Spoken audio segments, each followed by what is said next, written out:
Evangelho de Jesus Cristo, segundo João, capítulo 20, versículos 19 a 23. Aparição aos discípulos. Ao anoitecer daquele dia, o primeiro da semana, estando fechadas por medo dos judeus as portas do lugar onde os discípulos se encontravam, Jesus entrou e, pondo-se no meio deles, disse: "A paz esteja convosco." Depois dessas palavras, mostrou-lhes as mãos e o lado. Então os discípulos se alegraram por verem o Senhor. Novamente, Jesus disse: "A paz esteja convosco.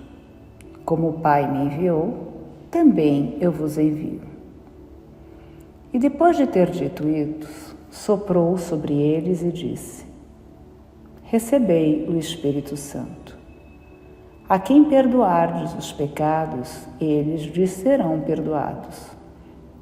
A quem não os perdoardes, eles lhes serão retidos." Palavra da salvação. Glória a vós, Senhor. E depois de ter dito isso, soprou sobre eles e disse: "Recebei o Espírito Santo." João, capítulo 20, versículo 22. Era dia de Pentecostes e os discípulos estavam todos reunidos no mesmo lugar.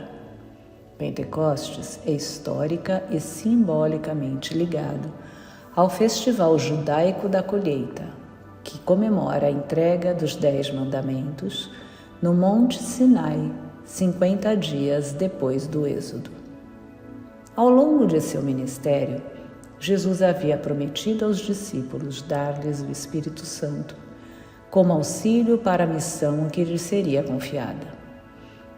Ele teria a função de recordar-lhes tudo e inspirá-los nos momentos de dificuldade. A vinda do Espírito Santo renova e leva à plenitude esse dom de um modo solene e com manifestações externas. O símbolo dos apóstolos liga a fé no perdão dos pecados, a fé no Espírito Santo, mas também a fé na Igreja e na comunhão dos santos. Foi ao dar o Espírito Santo aos apóstolos que Cristo ressuscitado lhes transmitiu o seu próprio poder divino de perdoar os pecados. O Espírito cria no discípulo uma nova condição humana e produz unidade. Ele age de dentro para fora, para a nossa transformação interior e libertação de todas as correntes que nos fazem presos às situações e mentalidades humanas. Vejam os apóstolos antes de Pentecostes, todos eram frágeis. Pedro negou Jesus, Judas foi enforcar-se. Os outros saíram correndo, somente ficou João. Vejamos agora os mesmos apóstolos depois de Pentecostes. Todos santos, autores de obras extraordinárias, capazes de enfrentar o Sinédrio. O Espírito Santo é o mestre interior que nos guia até a verdade, nos move para o bem, nos consola na dor, nos transforma interiormente, dando-nos força e coragem. Hoje é dia de nos submetermos à autoridade e à graça do Espírito, para que Ele opere em nós a ação de Deus. Quando invertemos as coisas e o colocamos debaixo do nosso ego, da nossa soberba, das nossas vaidades, não operamos unidade com Deus nem com a humanidade. Mas se somos submissos ao Espírito, Ele que nos leva a fazer a vontade de Deus.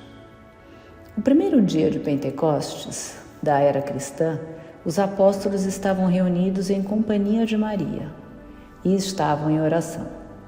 O recolhimento, a atitude orante, é imprescindível para receber o Espírito. Naquele dia, todos ficaram cheios do Espírito Santo e puseram-se a proclamar valentemente.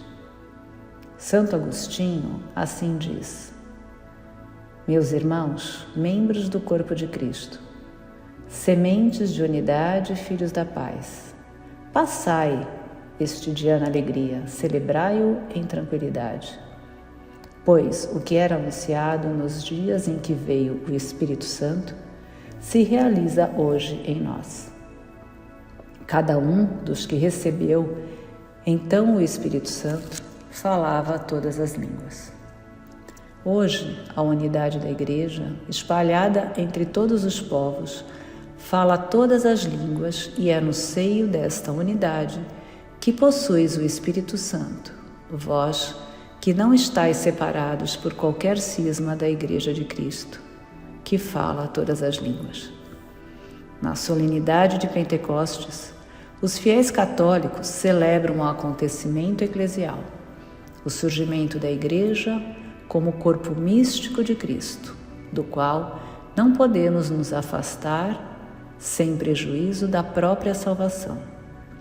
Guiada e instruída pelo próprio Cristo Jesus, ela transmite aos homens de todas as épocas os meios necessários para a nossa santificação, os sacramentos e o depósito sagrado da fé. O sacramento da penitência nasce diretamente do mistério pascual.